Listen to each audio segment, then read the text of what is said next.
The game is on. Everyone in the room is leaning forward. Someone is yelling at the screen. Someone else spilled their drink and does not even notice. And you are sitting there, genuinely trying to feel what everyone else is feeling, and coming up completely empty. Not cold, not antisocial, just empty. Like everyone around you is tuned into a frequency your brain simply does not receive. You have probably spent years wondering what is wrong with you. Why something that moves millions of people to tears, to rage, to pure joy, lands in you like background noise. You have been told you just have not found the right sport yet, that you would understand if you watched more, that you are missing out on something fundamental about being human. But here is what neuroscience and psychology have been quietly uncovering about people like you. You are not missing anything. Your brain is not broken. It is calibrated differently. And once you understand how, a lot of other things about yourself will finally start to make sense. To understand why you do not feel it, you first need to understand why they do. Humans are tribal creatures. For thousands of years, belonging to a group meant survival. Your tribe protected you from predators, helped you hunt, kept you alive through winters that would have killed you alone. Sports are essentially modern tribes with better merchandise. When someone watches their team, their brain releases oxytocin, the same bonding hormone that makes you love your family. Their brain literally processes these strangers in jerseys as members of their clan. The same neurological circuitry that once kept our ancestors alive is now firing over a football game. And then there's the dopamine loop. You know that feeling right before you open a gift? That sharp anticipation, that electric not knowing. Sports fans get that hit on every single play, every possession, every shot that might go in. Constant microdoses of anticipation and reward. Studies using brain imaging show that watching your team activates the same reward centers as gambling. And here is the part that explains everything. The uncertainty is the product. Not knowing who will win is exactly what keeps the dopamine flowing.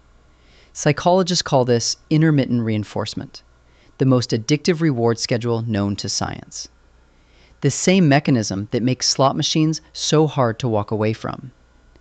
For brains wired to respond to that kind of stimulation, sports are genuinely, neurologically thrilling. But your brain simply does not respond to vicarious competition the same way. And research from the University of Chicago suggests this may be partly genetic. Variations in dopamine receptor genes can predict how much someone cares about watching others compete. Your complete indifference to whether a team wins or loses might literally be written into your DNA. Here is where it gets genuinely interesting. Sports fans experience something psychologists call burgeoning, basking in reflected glory. When their team wins, they say we won. When their team loses, they say they lost. Notice the pronoun shift. In victory, it is personal. In defeat, there is suddenly distance. People who do not care about sports almost never do this. Their self-concept is more stable. Their sense of who they are does not rise and fall with the performance of people they have never met and outcomes they cannot influence. Their self-esteem is internally anchored, rather than externally dependent. Psychologists also found that people with low sports interest tend to show significantly less us versus them thinking. They do not automatically dislike people simply because they support a different team. They do not need an opposing side to define which side they are on. And their tribal instincts, while still present, tend to express themselves differently. Not through group affiliation with a team, but through ideas, through creative communities, through one-on-one relationships built on genuine reciprocity. They are not less social. They are social in a different way, a way that requires the other person to actually show up. But here is the part that most people never stop to consider. The psychological traits that make you indifferent to sports are almost always the same traits that make you exceptional at something else entirely. And once you see the connection, you will understand something about yourself that goes far beyond just why you do not watch games. Everyone has a limited capacity for deep emotional investment, a finite amount of caring that gets allocated somewhere. Sports fans direct enormous amounts of that capacity toward teams, players, seasons, rivalries. People who do not care about sports are not allocating less. They are allocating differently. A 2021 study found that people with low sports interest scored significantly higher in openness to experience and appreciation of art and beauty. They are getting their emotional highs from music, from ideas, from creative work, from deep conversations, from the particular feeling of understanding something that was previously unclear. Their brains are seeking the same fundamental rewards: meaning, connection, transcendence. They are just finding them somewhere else. And here is the difference that matters most. Psychologists draw a distinction between parasocial investment and direct engagement. Sports fans build one-sided relationships with teams and players. They care deeply about people who will never know they exist. Their emotional investment has no reciprocity. People who do not care about sports tend to prefer investing their emotional energy in places where that energy actually matters, where their care changes something, where they are participants, not spectators, where the outcome is at least partly shaped by what they bring to it. This is not emotional disengagement. This is a fundamentally different relationship with where emotional energy should go. They are not watching from the stands. They are on the field, just a different one. Think about how many moments in your life have been built around sports. The office conversation on Monday morning about the weekend game. The family gathering where the TV stays on the entire time. The friend group where not knowing the score made you feel like an outsider in your own social circle. Sports are not just entertainment in most societies. They are a social language. And if you do not speak that language, people assume something is wrong with you, rather than simply different about you. You have probably learned to nod at the right moments, to say something vague enough to sound like you are following along, to manufacture a level of interest you do not actually feel. Not because you are dishonest, but because admitting you genuinely do not care about something that almost everyone around you treats as essential feels socially dangerous. And that quiet performance, that constant low-level effort to appear engaged in a conversation that means nothing to you, is exhausting in a way that is very hard to explain to someone who has never felt it. What you are doing in those moments is code switching, translating yourself into a language that is not yours, for an audience that has never had to do the same for you. And after years of that, it is natural to start wondering if the problem is you. It is not. You are not speaking the wrong language. You are just speaking a different one.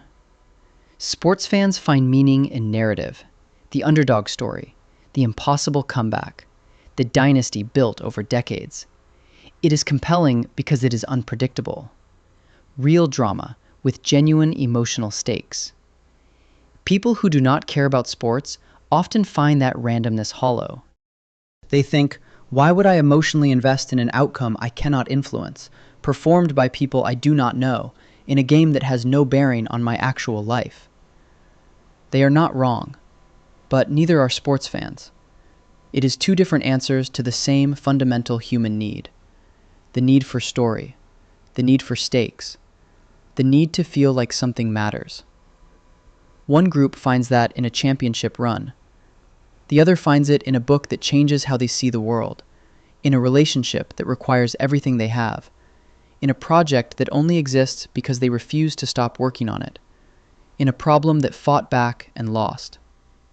Psychologist Mihai Csikszentmihalyi spent his career studying what he called flow states, those moments of complete absorption where time disappears and you are entirely present in what you are doing. His research found that flow can be achieved through almost any activity. For some people, watching sports creates flow. For others, it is everything else. The capacity for depth and absorption is the same. The channel is just different. Not caring about sports does not mean you lack passion. It does not mean you are missing the ability to feel excitement or connection or the specific thrill of something going right at the last possible second. It means your brain found other places to put all of that, other things that give you the focus, the depth, the meaning, and the reward that sports give to the people around you. And in a world that treats sports as the default shared language, it can take a long time to stop feeling like the problem is you. But the problem was never you. It was just a mismatch between the frequency everyone else was broadcasting on and the one your brain was actually built to receive. Here is what that actually means. You are not playing a smaller game. You might be playing one with higher stakes. Because the game you are playing is your own life. And in that game, you are not a spectator watching strangers perform. You are the one on the field, making the calls, absorbing the losses, building something that did not exist before you started. That is not a consolation prize for people who do not like sports. That is something worth choosing. If this video finally gave language to something you have been quietly carrying for a long time, leave a comment below. You do not have to explain yourself. Just say, "This is me," and I will know exactly what you mean. And if someone in your life rolls their eyes every time sports come on, someone who has always seemed oddly unmoved by something that moves everyone else, send this to them. Not with a message, just send it. Sometimes, being finally understood is the only thing a person needed. Take care of yourself. I will see you in the next one.